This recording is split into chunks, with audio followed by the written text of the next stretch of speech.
আমাকে ইংল্যান্ডের মধ্যে কেউ যদি জিজ্ঞেস করে what is your religion, I must say I am a Muslim. I will never say that I am Sunni. Definitely, based on the question, my answer will be I am a Muslim.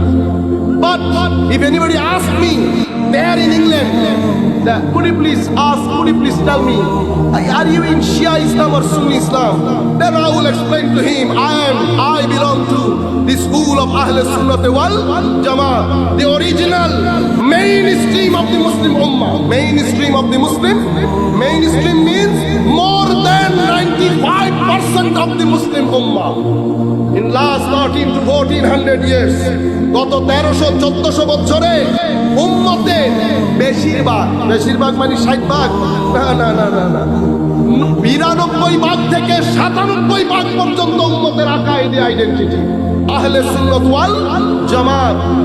আহলে সুন্নাত ওয়াল জামাত আমলের ক্ষেত্রে উম্মত কোনো না কোনো মাযহাবের অনুসরণ করে গত 1300-1400 বছরে 1-2% না, 95 থেকে 97%।